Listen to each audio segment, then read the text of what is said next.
একেবারে কম মশলা দিয়ে তৈরি চিকেনের রেসিপিটা গরমের দিনে একদম পারফেক্ট।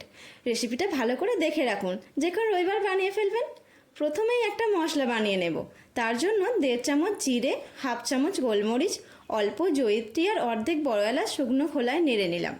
তারপর নামিয়ে ঠান্ডা করে গুঁড়ো করে নিলাম। এবার ওতে আদা, রসুন আর অল্প জল দিয়ে একটা পেস্ট বানিয়ে নিলাম। আমি এখানে 500 গ্রাম চিকেন নিয়েছি।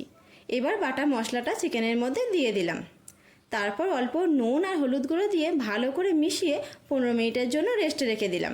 এবার কড়াইয়ে সর্ষের তেল গরম করে তেজপাতা, শুকনো লঙ্কা আর গোটা গরম মশলা ফোড়ন দিলাম। তারপর ওতে দিয়ে দিলাম পেঁয়াজ কুচি। পেঁয়াজটা ভালো করে ভেজে নিয়ে ম্যারিনেট করা চিকেনটা দিয়ে দিলাম। এবার এটা ভালো করে কষাতে হবে। কষানো হয়ে গেলে মিক্সির বাটি ধোয়া জলটা দিয়ে আবারও নেড়ে চেড়ে ঢেকে দিলাম। চিকেনটা যতক্ষণ সেদ্ধ হচ্ছে একটা ছোট কাজ করে নিই। 3 চামচ টক দই আর 1 চামচ চিকেন মশলা দিয়ে ভালো করে মিশিয়ে নিলাম। চিকেনটা 70% মতো হয়ে গেলে দইয়ের মিশ্রণটা দিয়ে দিলাম। এই সময় 2টো কাঁচা লঙ্কা, স্বাদ মতো নুন, চিনি দিয়ে আরও 5 থেকে 7 মিনিট মতো ফুটিয়ে নিলাম।